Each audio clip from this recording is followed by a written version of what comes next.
எம்பிக்கள் துப்பாக்கி கேட்பது குறித்து அரசாங்கம் பரிசீலிக்க வேண்டும். சிவஞானம் ஸ்ரீதரன். முள்ளியவளை மாவீர துயிலும் இல்லத்தின் சிரமதான பணிகள் ஆரம்பம். புதிய நிர்வாக குழு தெரிவு. 2028 ஆண்டு வெளிநாடுகளில் இருந்து அரசு மேற்கொள்ளும் இறக்குமதி முழுமையாக நிறுத்தப்படும். அமைச்சர் கேடிலால் காந்த. பாடசாலை நேரத்தினை நீடிப்பதை எழுத்து மூலமாக எதிர்த்துள்ளோம். Joseph Stalin. ஜாலில் வீழ்ச்சியடையும் மக்கள் தொகை வெளியான காரணம். வடக்கு கடற்பகுதியில் விசேட சோதனை நடவடிக்கை. சிக்கிய 35 இந்திய மீனவர்கள். ஜனாதிபதி மற்றும் பிரதமருக்கு பாதுகாப்பு கோரும் பிரதி அமைச்சர். ஜனவரியில் பாடசாலை நேரம் நீடிப்பு. கல்வி அமைச்சரின் அறிவிப்பு. சட்டவிரோத ஆயுத வர்த்தகத்தில் ஈடுபட்ட கெகல்பத்ரே பத்மே போலீஸ் விசாரணைகளில் அம்பலம். வினாத்தாள் தொடர்பில் காப்போது உயர்தர பரீட்சை மாணவர்களுக்கு வழங்கப்பட்டுள்ள அறிவிப்பு. இன்று இலங்கை வருகிறார் வத்திக்கான் வெளிநாட்டு அலுவல்கள் அமைச்சர். தொடர்பான விரிவான செய்திகள். துப்பாக்கி வைத்திருப்பது என்பது ஆபத்தானது. 2 பாராளுமன்ற உறுப்பினர்கள் தங்களுக்குள்ளேயே துப்பாக்கி பிரயோகங்களை மேற்கொண்ட வரலாறுகளும் உண்டு. ஆகவே உறுப்பினர்கள் துப்பாக்கி கேட்டால் அதை பற்றி அரசாங்கம் பரிசீலனை செய்ய வேண்டும் என பாராளுமன்ற உறுப்பினர் சிவஞானம் ஸ்ரீதரன் தெரிவித்தார். விடுதலை புலிகளின் அரசியல் துறை பொறுப்பாளராக இருந்து ஸ்ரீலங்கா வான்படையின் குண்டுவீச்சில் வீர சாவடைந்த சூனாபானா தமிழ்ச்செல்வன் அவர்களோடு சேர்ந்து வீரச்சாவை தழுவிக்கொண்ட 6 மாவீரர்களின் 18ஆம் ஆண்டு நினைவு தின நிகழ்வும் உள்ளூராட்சி மன்ற உறுப்பினர்கள் மற்றும் வட்டார அமைப்பாளர்களுடனான கலந்துரையாடலும் ஞாயிற்றுக்கிழமை பாராளுமன்ற உறுப்பினர் சிவஞானம் ஸ்ரீதரன் தலைமையில் தமிழரசு கட்சியின் கிளிநொச்சி மாவட்ட அலுவலகமான அறிவகத்தில் நடைபெற்றது. இதன்போது அவர் ஊடகங்களுக்கு கருத்து தெரிவிக்கையில், பாராளுமன்ற உறுப்பினர் நாட்டில் ஒரு அச்ச சூழ்நிலை உள்ளதாக ஜனாதிபதியை குறிப்பிடுகிறார். நீதிமன்றம் வருபவர்கள் சுட்டுக் கொல்லப்படுகிறார்கள். பிரதேச சபை தவிசாளர்கள் சுட்டுக் கொல்லப்படுகிறார்கள். போக்குவரத்து பாதையில் கூட எதுவும் நடக்கலாம் என்ற அச்சம் உண்டு. அரசாங்கத்தின் போதைப் பொருளுக்கு எதிரான நடவடிக்கையை நாம் வரவேற்கின்றோம். போதைப்பொருள் பாவனை என்பது தென்னிலங்கைக்கு மாத்திரமல்ல, வடமாகாணத்திலும் உள்ளது. இதனால் பெருமளவு பாதிப்பு ஏற்பட்டுள்ளது. போலீஸ் பாதுகாப்பு அல்லது துப்பாக்கிகளை பாராளுமன்ற உறுப்பினர்கள் கேட்பது அவர்களின் தனிப்பட்ட உரிமை. 2010ஆம் ஆண்டு பாராளுமன்ற உறுப்பினராக முதல் தெரிவு செய்யப்பட்ட போது எனக்கு துப்பாக்கி வழங்கப்பட்டது. அதனை குறிப்பிட்ட ஆண்டுகளுக்கு பின்பு மீள ஒப்படைத்தேன். துப்பாக்கி வழங்கப்பட்டால் அவர்களுக்கு பயிற்சிகள் வழங்கப்பட வேண்டும். இவ்வளவு பாதுகாப்பு என்பது ஆராயப்பட வேண்டும். 2 பாராளுமன்ற உறுப்பினர்கள் தங்களுக்குள்ளே சுடுபட்ட வரலாறுகளும் உண்டு. துப்பாக்கி வைத்திருப்பது என்பது ஆபத்தானது. உறுப்பினர்கள் கேட்டால் அதை பற்றி அரசாங்கம் பரிசீலனை செய்ய வேண்டும். அதன் பொறுப்பு அரசாங்கத்திடம் உள்ளது. மக்கள் பிரதிநிதிகளுக்கு போலீஸ் பாதுகாப்பு வழங்க வேண்டும். இதுவரை நான் ஆயுதம் கூறவில்லை. எனக்கு அரசாங்கம் தந்தால் பயிற்சி தேவையில்லை என தெரிவித்தார். முள்ளியவளை மாவீரர் துயிலும் இல்ல பணிக்குழுவினரால் நேற்று மாவீரர்களுக்கு அஞ்சலி செலுத்தப்பட்டு சிரமதான பணிகள் ஆரம்பித்து வைக்கப்பட்டன. முள்ளியவளை மாவீர துயிலுமில்ல பணிக்குழு உறுப்பினர்கள் பன்னி பாராளுமன்ற உறுப்பினர் துரைராச ரவிகரன், கரைத்துறை பற்றி பிரதேச சபை தவிசாளர் அனோஜன் மற்றும் பிரதேச சபை உறுப்பினர்கள், மாவீரர்களின் உறவினர்கள் என பலரும் இணைந்து துயிலுமில்ல வளாகத்துக்கு சென்று சுடரேற்றி அஞ்சலி செலுத்தியதை அடுத்து சிரமதான பணிகள் ஆரம்பிக்கப்பட்டுள்ளது. இதைத் தொடர்ந்து பணிக்குழு தொடர்பான கலந்துரையாடல் அங்கு இடம்பெற்றது. அந்த கலந்துரையாடலில் 2025ஆம் ஆண்டுக்குரிய மாவீரர் எழுச்சி நாள் நினைவேந்தலை முன்னிட்டு புதிய நிர்வாக குழு தெரிவு செய்யப்பட்டதோடு அந்த நிகழ்வை எவ்வாறு சிறப்பாக நடாத்துவது என்பது குறித்தும் விரிவான பேச்சுவார்த்தை இடம்பெற்றது. கலந்துரையாடலில் பலரும் தங்களது கருத்துக்களை முன்வைத்தனர். இதில் பணிக்குழுவின் தலைவராக விஜிந்தன் அவர்கள் தொடர்ந்து செயற்பட வேண்டும் என பலர் ஒருமித்த கருத்தை தெரிவித்தனர். அவரின் தலைமையிலேயே பணிகள் சிறப்பாக நடைபெறும் என அங்கிருந்தோர் தெரிவித்தனர். அதேவேளை ஏனைய நிர்வாக உறுப்பினர்கள் புதிதாக தெரிவு செய்யப்பட்ட துயிலும் இல்லத்துக்கான வரவு செலவு அறிக்கைகள், சிரமதான பணிகள் மற்றும் எதிர்வரும் நடவடிக்கைகள் குறித்து விரிவாக ஆலோசிக்கப்பட்டது.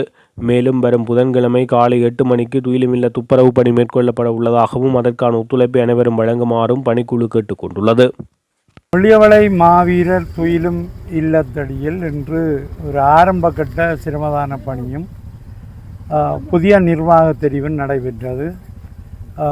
ஒற்றுமையாக பல பேர் வருகை தந்து மிகச் சிறப்பாக ஒரு நல்ல செயல்படக்கூடியவர்களை தெரிவு செய்திருக்கின்றார்கள். இந்த வகையில் அனைவருக்கும் நன்றியை சொல்லுவதோடு, முல்லைத்தீவில்தான் மாவீரர் துயிலும் இல்லங்கள் மிக அதிகம் என்று எல்லோரும் சொல்லுவார்கள். உண்மையும் அதுதான். அந்த வகையில் நான் ஏற்கனவே சில நாட்கள் அப்படி எல்லா இடமும் போய் தெரிந்ததில் எல்லா மாவீரர் துயிலும் இல்லமும் மிகச்சிறப்பாக தங்களுடைய பணிகளை செய்ய வேண்டும் என்ற நோக்கத்தோடு எங்களுடைய உறவுகளுக்கான அந்த நினைவேந்தல் கடமையை செய்ய வேண்டும் என்ற நோக்கத்தோடு நிறைவான பணிகளை எல்லோரும் செய்து கொண்டிருப்பது மிகுந்த மகிழ்ச்சியை ஏற்படுத்துகின்றது.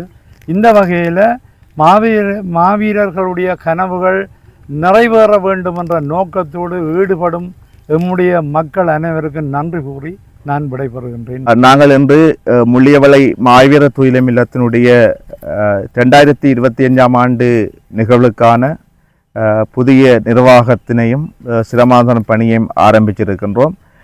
அந்த வகையில் 2025 ஆண்டுக்குரிய புதிய நிர்வாகம் தெரிவு செய்யப்பட்டிருக்கின்றது. அது மட்டுமல்லாமல் இந்த முறை மாவீரர் நாளை எவ்வாறு கொண்டு செல்லலாம், எவ்வாறான நடவடிக்கைகளை மேற்கொள்ளலாம் என பல்வேறுபட்ட விடயங்கள் முன்வைக்கப்பட்டு அதற்கான தீர்வு எட்டப்பட்டிருக்கின்றது. இதிலே மக்களிடம் நாங்கள் கேட்டுக்கொள்வது, எல்லோரும் சேர்ந்து நாங்கள் இந்த புனித பயணத்திலே எல்லோரும் இணைஞ்சு மிகவும் உணர்வுபூர்வமாக எழுச்சிகரமாக இந்த நிகழ்வை கொண்டு செல்ல வேண்டும். அதற்காக மக்களுடைய ஒத்துழைப்பையும் இந்த பணிக்குழுடைய ஒத்துழைப்பையும் வேண்டிக் கொள்வதோடு மிகவும் சிறப்பான முறையில் நான் நினைக்கின்றேன் உங்களுக்கு வளமை போன்று போக்குவரத்து வசதிகள் எல்லாம் ஏற்பாடு செய்தரப்படும். நிச்சயமாக எங்களுடைய மாவீரர்களுடைய நினைவுகளை சுமந்து 2025 ஆண்டும் எங்களுடைய மாவீரர் நாள் நிகழ்வு முள்ளியவளை துயிலும் இல்லத்தில் மிக எழுச்சிபூர்வமாக நடக்கும் என்ற செய்தியை தெரிவித்துக் கொள்கின்றோம் பணிக்குழு சார்பாக. நன்றி. 2028 ஆண்டு வெளிநாடுகளில் இருந்து அரிசி இறக்குமதி முழுமையாக நிறுத்தப்படும் என கமத்தொழில் கால்நடை வளங்கள் காணி மற்றும் நீர்ப்பாசன அமைச்சர் KD லால்காந்த தெரிவித்தார். தேசிய மக்கள் சக்தி அரசாங்கத்தினால் மட்டக்களப்பு போராதீவு பற்றி பிரதேச செயலக பிரிவுக்குட்பட்ட பிரதான நீர்ப்பாசன குளமான நவகிரி ஆற்றை குறுக்கிட்டு அமைக்கப்பட்டுள்ள அணைக்கட்டு மற்றும் அணைக்கட்டுடனான பாலத்துடன் கூடிய அணைக்கட்டு என்பவற்றின் திறப்பு விழா நேற்று மாலை இடம்பெற்றது. நவகிரி ஆற்றை குறுக்காக மக்களினதும் விவசாயிகளினதும் போக்குவரத்தை இலகுபடுத்தும் வகையில் கன்னியம்மை மற்றும் கல்வெட்டை அணைக்கட்டு இடையில் போக்குவரத்தை மேற்கொள்ளும் பொருட்டு நவகிரி ஆற்றுக்கு குறுக்காக அமைக்கப்பட்ட பாலத்துடன் கூடிய அணைக்கட்டு திறந்து வைக்கப்பட்டது. கமத்தொழில் கால்நடை வளங்கள் காணி மற்றும் நீர்ப்பாசன அமைச்சின் 86.9 மில்லியன் ரூபாய் நிதி ஒதுக்கீட்டின் மூலம் இந்த அணைக்கட்டுடன் கூடிய பாலம் திறந்து வைக்கப்பட்டது. நீர்ப்பாசன பணிப்பாளர் நாயகம் ஏந்திரி அஜித் குணசேகர தலைமையில் நடைபெற்ற இந்த நிகழ்வில் கமத்தொழில் கால்நடை வளங்கள் காணி மற்றும் நீர்ப்பாசன அமைச்சர் KD லால்காந்த பிரதம அதிதியாக கலந்து கொண்டு திறந்து வைத்தார். இந்த நிகழ்வில் தேசிய மக்கள் சக்தியின் மட்டக்களப்பு மாவட்ட பாராளுமன்ற உறுப்பினர் கந்தசுவாமி பிரபு, நீர்ப்பாசன திணைக்களத்தின் மட்டக்களப்பு மாவட்ட பணிப்பாளர் பொறியியலாளர் இப்ராஹிம், போராதீபு பற்றி பிரதேச செயலகத்தின் பிரதேச செயலாளர் ரங்கநாதன், கமத்தொழில் கால்நடை வளங்கள் காணி மற்றும் நீர்ப்பாசன அமைச்சின் மட்டக்களப்பு இணைப்பாளர் திகநாதன் உட்பட பலர் கலந்து கொண்டனர். இதன்போது அமைச்சர் உரையாற்றுகையில் 2028 ஆண்டு நமது உணவு தேவைகளை பூர்த்தி செய்ய வெளிநாட்டிலிருந்து அரிசி இறக்குமதி செய்யும் தேவையை முற்றிலுமாக நீக்க திட்டமிட்டுள்ளோம்.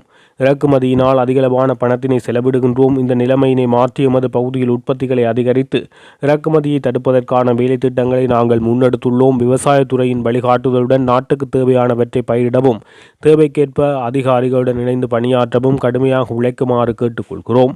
நாங்கள் மிகவும் மகிழ்ச்சியான வாழ்க்கையை வாழ விரும்புகின்றோம். அரசாங்கத்தின் பொறுப்பு அந்த பொறுப்பை நிறைவேற்றுவதுதான், வேறு எதுவும் இல்லை. நான் ஒரு இலங்கையன். இலங்கையில் முதல் முறையாக திருட்டு, மோசடி, ஊழல் மற்றும் வீண்விரயம் ஒழிக்கப்பட்ட ஒரு அரசியலை நாங்கள் கட்டியெழுப்பியுள்ளோம். இந்த செயற்பாடுகளை நாங்கள் நிறுத்தப் போவதில்லை. இந்த நாட்டின் தூய்மையான நாடாக மாறும் வரை எமது செயற்பாடுகள் நடைபெறும். இந்த நாட்டிலிருந்து போதைப்பொருள், ஊழல், மோசடிகள் துடைத்தெறியப்படும். நிலையான வளர்ச்சி என்பது நமது ஆறுகளை காப்பாற்ற வேண்டும், கால்வாய்களை காப்பாற்ற வேண்டும், ஏரிகளை காப்பாற்ற வேண்டும், மணலை காப்பாற்ற வேண்டும் என்பதாகும். எனவே அதற்கு நல்ல நிர்வாகத்துடன் செயற்பட வேண்டும். ஆனால் இந்த நதியை பார்க்கும்போது நீங்கள் அதை தெளிவாக காணலாம். அது நடக்கவில்லை. இப்போது நாம் அதை மாற்ற வேண்டும். சரியான மற்றும் ஒழுங்கான முறையில் செய்ய வேண்டும். இப்போது நாம் அதற்கு தேவையான அரசியல் கலாச்சாரத்தை உருவாக்கியுள்ளோம். காடுகள் அழிக்கப்பட்டுள்ளது, ஆறுகள் அழிக்கப்பட்டுள்ளன, அனைத்து முடிந்து விழுந்துள்ளன. எனவே நான் முன்பு சொன்னது போல் நாம் மகிழ்ச்சியாக வாழ இதை சரியாக செய்ய வேண்டும். ஆனால் இது ஒரு பெரிய பணி. நாட்டின் பொருளாதார பக்கத்தை நாம் கட்டியெழுப்ப வேண்டும். அதில் நாம் கவனமாக இருக்க வேண்டும். வாக்குச்சாவடிகளிலிருந்து எண்ணெய் வருவதில்லை. பால் பவுடர் பந்துகளில் இருந்து வருவதில்லை. பணம் ஒதுக்கப்பட்டு முறையாக செலவிடப்பட வேண்டும். நம்மிடம் அரசியல்வாதிகள், அதிகாரிகள் மற்றும் மக்கள் உள்ளனர். மூவரும் ஒரு நல்ல உணர்வுடன் ஒன்றுபட்டுள்ளனர். நாம் உழைத்தால் குறுகிய காலத்தில் இந்த பொருளாதாரம் நமக்கு கிடைக்கும் சிரமங்களை தீர்க்க முடியும் என தெரிவித்தார். கிளிநொச்சியில் சட்டவிரோத மதுபானம் தொடர்பில் சோதனை நடத்த சென்ற போலீஸ் சிறப்பு அதிரடிப்படை அதிகாரிகள் மீது தாக்குதல் மேற்கொள்ளப்பட்டுள்ளது. இந்த குற்றச்சாட்டின் கீழ் 5 ஆண் மற்றும் 5 பெண் சந்தேக நபர்கள் கைது செய்யப்பட்டுள்ளனர். ராமநாதபுரம் போலீஸ் பிரிவின் சுடலக்குளம் பகுதியில் அதிகாரிகள் குழு சட்டவிரோத மதுபான சோதனையை நடத்தி ஒரு சந்தேக நபரை கைது செய்தனர். இதன்போது இரும்பு கம்பி மற்றும் தடிகளை கொண்ட குழு அதிகாரிகள் மீது தாக்குதல் நடத்தி சந்தேக நபரை விடுவித்துவிட்டு சம்பவ இடத்திலிருந்து தப்பிச் சென்றுள்ளது. அதற்கமைய ராமநாதபுரம் போலீஸ் நிலைய அதிகாரிகள் குழு அதிகாரிகளை தாக்கியதற்காக இந்த குழுவை கைது செய்துள்ளனர். தாக்குதலில் காயமடைந்த 2 போலீஸ் சிறப்பு அதிரடிப்படை அதிகாரிகள் கிளிநொச்சி மருத்துவமனை சிகிச்சை பெற்று வருவதாக தெரிவிக்கப்படுகிறது. கைது செய்யப்பட்ட சந்தேக நபர்கள் 16 முதல் 32 வயதுக்குட்பட்டவர்களாகும். பெண் சந்தேக நபர்கள் 26 முதல் 45 வயதுக்குட்பட்டவர்கள். ராமநாதபுரம் பகுதியைச் சேர்ந்தவர்களாகும். இவர்கள் இன்று கிளிநொச்சி நீதவான் நீதிமன்றத்தில் முன்னிலைப்படுத்தப்பட உள்ளதாக தெரிவிக்கப்பட்டுள்ளது. இலங்கையில் நடத்தப்பட்ட சனத்தொகை கணக்கெடுப்பு தொடர்பில் 15வது கணக்கெடுப்பின்படி இலங்கையின் மொத்த மக்கள் தொகை 2,17,63,170 என மதிப்பிடப்பட்டுள்ளது.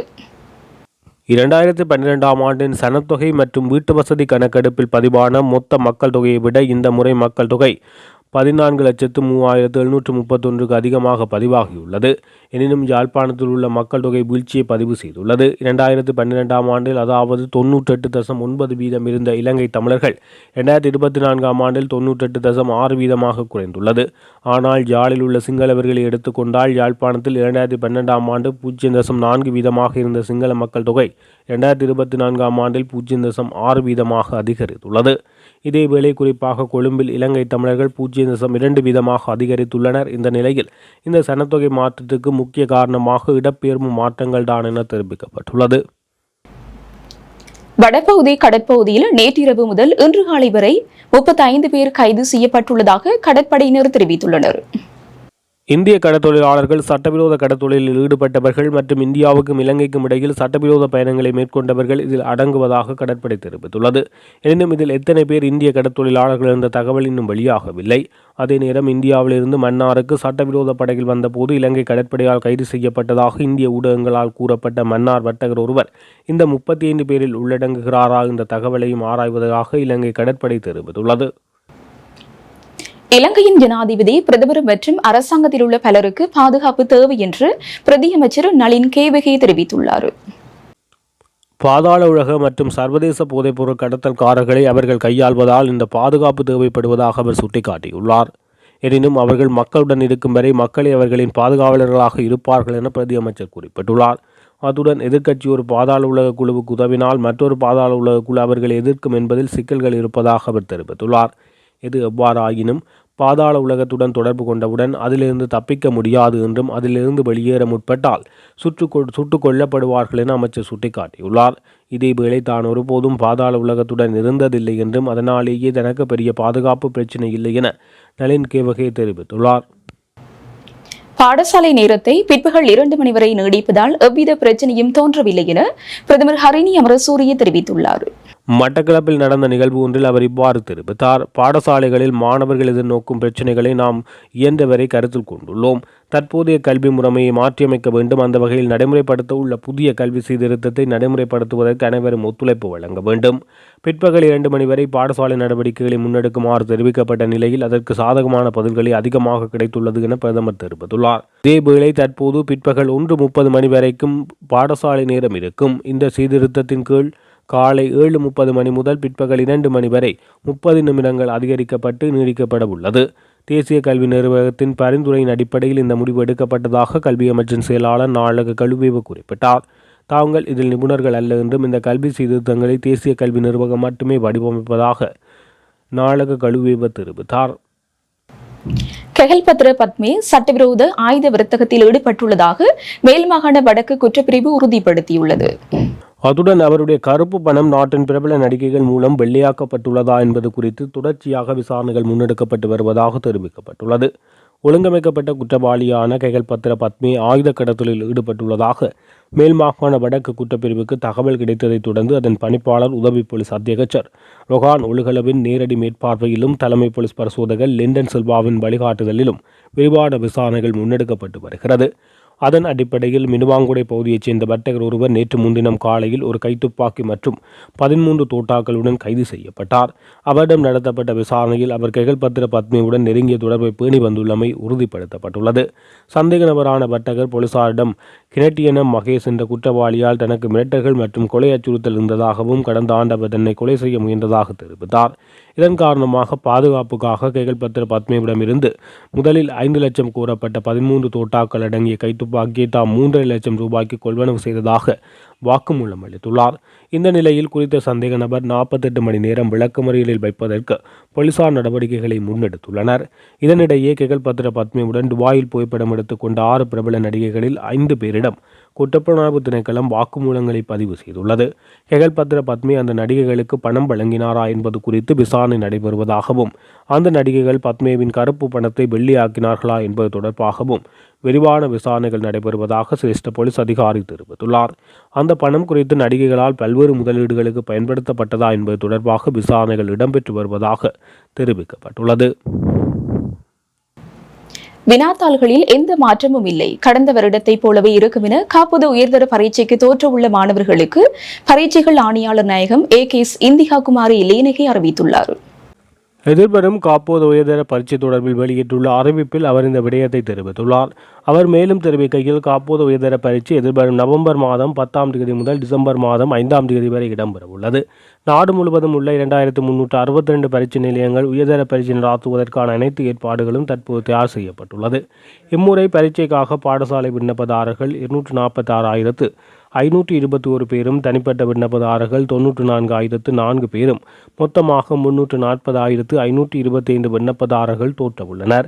அத்துடன் இம்முறை உயர்தர பரீட்சைக்காக நடாத்தப்படும் அனைத்து தனியார் வகுப்புகள், பாடத்திட்டங்கள் தொடர்பான கருத்தரங்குகள், விரிவுரைகள் மற்றும் செயலமர்வுகள் மற்றும் ஊக்க கேள்வித்தாள்கள், கலந்துரையாடுகள் உட்பட பரீட்சை தொடர்பான அனைத்து விளம்பர நடவடிக்கைகளும் நாளை நள்ளிரவு 12 மணி முதல் தடை செய்யப்படும். பரீட்சைக்கான பாடசாலை விண்ணப்பதாரர்கள் மற்றும் தனிப்பட்ட விண்ணப்பதாரர்களுக்கான அனுமதி அட்டைகள் ஏற்கனவே வழங்கப்பட்டுவிட்டன.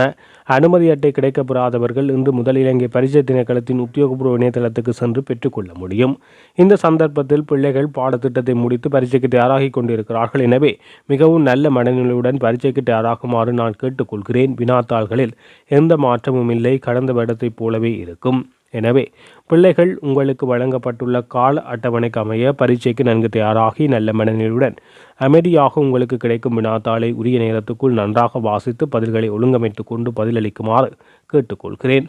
பெற்றோர்களுக்கும் நான் சொல்ல விரும்புவது, இது பிள்ளைகளின் பாடசாலை வாழ்க்கையின் இறுதி ஆண்டில் நடைபெறும் பரீட்சை. இந்த பரீட்சை பிள்ளைகளின் வாழ்க்கையில் மிகவும் முக்கியமான பரீட்சை. எனவே இந்த பரீட்சையின் போது பிள்ளைகளுக்கு அழுத்தம் இல்லாமல் பரீட்சை எதிர்கொள்வதற்கு வீட்டின் சூழலை நன்கு தயார் செய்து, பிள்ளைகளுக்கு எந்த அழுத்தத்தையும் கொடுக்காமல் பரீட்சைக்கு அமைதியாக முகம் கொடுக்க தேவையான சூழலை அமைத்துக் கொடுக்குமாறு பெற்றோரிடம் கேட்டுக்கொள்வதாக தெரிவிக்கப்பட்டுள்ளது.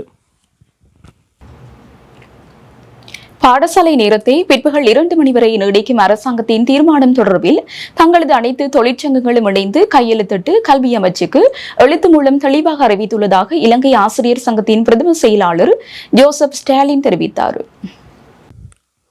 மட்டக்களப்பு கூட்டம் ஒன்றில் கலந்து கொண்ட பிரதமர் கருணை அமரசூரிய பாடசாலை நேரத்தை பிற்பகல் 2 மணி வரை நீடிப்பதற்கு எவ்விதமான எதிர்ப்புகளும் இல்லை என அறிவித்ததை அடுத்து அவர் இவ்வாறு தெரிவித்தார். எந்த ஒரு ஆய்வு அடிப்படையுமின்றி தேசிய கல்வி நிர்வாகத்தின் பெயரால் கல்வி அமைச்சர் இந்த முடிவை தன்னிச்சையாக வெளியிடுகிறார். இந்த முடிவில் எந்த நடைமுறை தன்மையும் இல்லை. அத்துடன் எமது கோரிக்கைக்கு எதிர்வரும் 7ஆம் தேதிக்கு முன்னர் அரசாங்கம் உரிய பதில் அளிக்காவிட்டால் டிசம்பர் மாதத்தின் முதல் வாரத்தில் நாட்டில் உள்ள அனைத்து அதிபர் மற்றும் ஆசிரியர் தொழிற்சங்கங்களும் ஒன்றிணைந்து தொழிற்சங்க நடவடிக்கையில் ஈடுபடும் என தெரிவித்துள்ளார். இத்துடன் ஜெஃப்னக்லரியின் மதிய நேர பிரதான செய்திகள் நிறைவடைகின்றன. மேலதிக செய்திகளை அறிந்து கொள்ள www.jeffnaglery.lk என்ற இணையதளத்தின் ஊடாக இணைந்து கொள்ளுங்கள்.